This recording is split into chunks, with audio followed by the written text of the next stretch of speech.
One of my biggest flaws all throughout my life has been a lack of passion in my career path or my job path.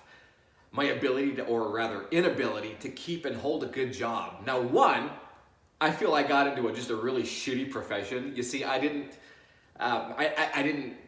pursue any formal education or anything like that to pursue any particular career path that really called to me or resonated with me.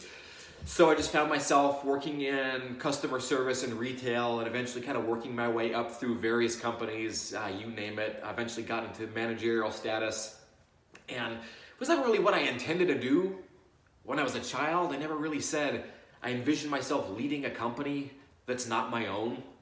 And I feel nothing really stuck with me. And that was my biggest flaw at the time, or at least my perceived flaw, was my inability to keep a good, stable job. And I'd always been told from everybody, from family members to friends, people who felt that they were genuinely looking out for me, oh, Aaron, just find a good company and stick with it and work your way up through the ranks, work hard, grind away, and eventually you'll build a good career. That's what I was told time and time again. Just tough it out, deal with it, suck it up, work your way up the ranks, work your way up the ladder. Eventually you'll get respected, recognized, you'll be acknowledged, and you'll be doing okay. Right? I was always told that. And to me, that was driven into my head so much to where I felt compelled to do it. But internally, I've always been just so miserable.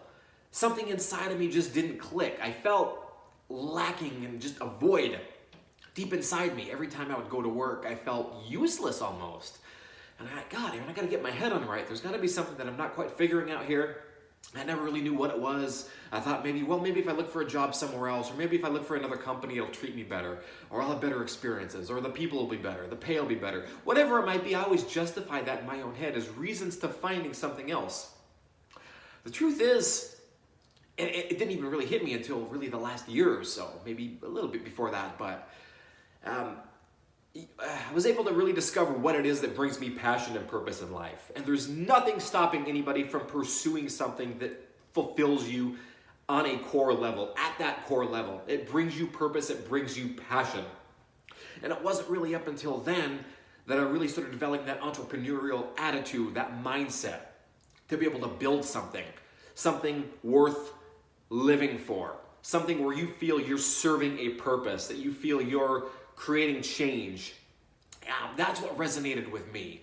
And so many people have all these ideas, and ideas are great. Hell, kids have ideas, but it's a matter of what do you do with these ideas? Where do you carry these ideas? What type of consistency are you going to put forward to implement these ideas and make them a reality? And that's what it came down to for me. Once I was able to break free from that mindset, that limiting mindset that told me that I need to find a job, find a company, work my way up through the ladder, and establish myself in a career, I was able to break free from that mentality and discover what it is that we truly are capable of. Oh my gosh, and it was like a weight lifted off of my back and my shoulders, and I felt absolutely free, being able to develop the ideas and being able to establish a blueprint to live a life that I had always never really imagined being able to live. And that's what it comes down to. I'm so excited. I'm filled with enthusiasm right now talking about this. I have a lot of stuff in the works, but I'll bring that up at another time when things really get rolling with that. But my message here is simple. It's important to break free from that limited mindset that tells you what you need to do. And growing up in that environment, it's natural for people to feel that they know what's best for your life. Most people are simply looking out for you. It's what they've been taught. It's what they do. It works out for them. That's great. We're all unique. We're all individuals. If you have a purpose, a calling to you, I cannot convey this message enough. Identify what that is. Visualize your ideal outcome and create the necessary steps to get yourself to that outcome. Never settle for less than what you deserve to give yourself.